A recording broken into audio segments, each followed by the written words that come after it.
Welcome to Gen Z Hoops, the Gen Z basketball, coaching, and sports business show. On this podcast, you'll learn from professional players, coaches, and executives from all over the world and see the court in a brand new way. And now, joining you courtside, your Gen Z host, John Hartofilis. Coach Showalter, how are you? Good, how are you? Awesome. It's been a pleasure meeting you here and watching and taking notes of everything you're doing. I've learned so much watching you out here. Good. And it's been incredible already, especially the drills you're doing last night, taking notes and seeing some great basketball today.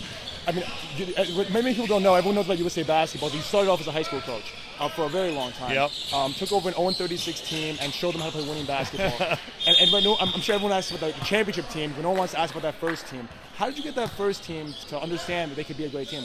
Yeah, that's a great question because it's a process, and whenever you take over a team, you have to build a culture, and the culture it's a winning culture, but not necessarily to win games. It's a winning culture just for the kids to know that they're going to get better and just constant improvement. So once they feel they're making improvement, I think then it's really you make major steps. That small thing of confidence, then get them going. Yep. They'll go the rest of the way Yep. in that, which is great. And you mentioned what you look for in a player yesterday, right? The 5 pillars. Yep. Guys that are really skilled first, Yep.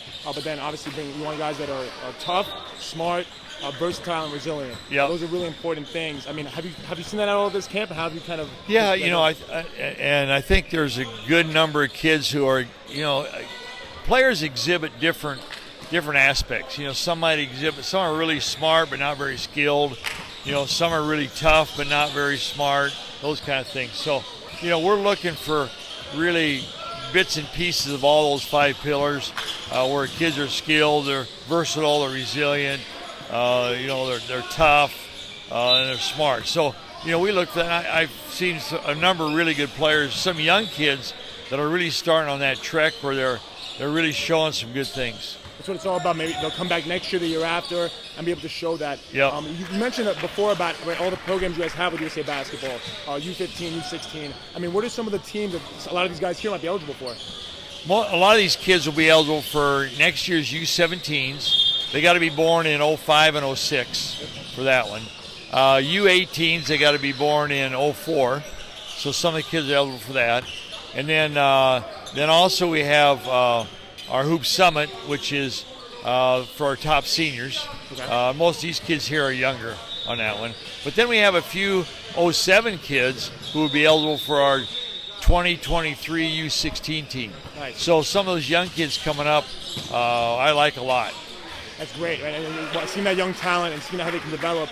You mentioned yesterday some guys that maybe you maybe almost cut from USA Basketball that then got better over time, and then now they're making waves in the NBA. I mean, who are some of those guys that maybe at first, when they first came in at 15, 16, didn't jump off the page, but now they're in the league? Yeah, Colin Sexton's a great example where we didn't even invite him as a U16 player.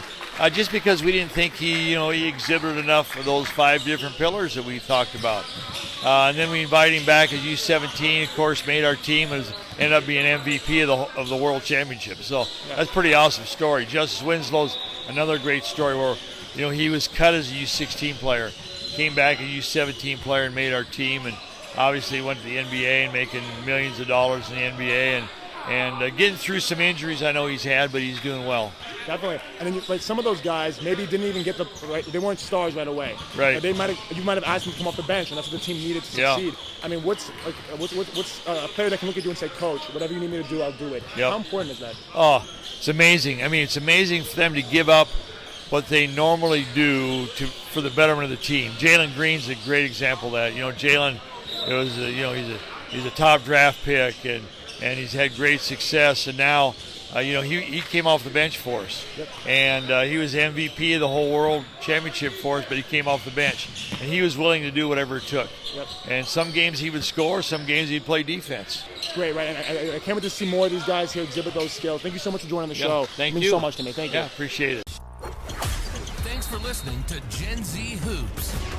Make sure to follow, like, and subscribe on Instagram, LinkedIn, and all major social media platforms at Gen Z Hoops. You can tune in and subscribe on Apple Podcasts, Spotify, YouTube, and every other podcast platform on the planet. Get ready for the next episode.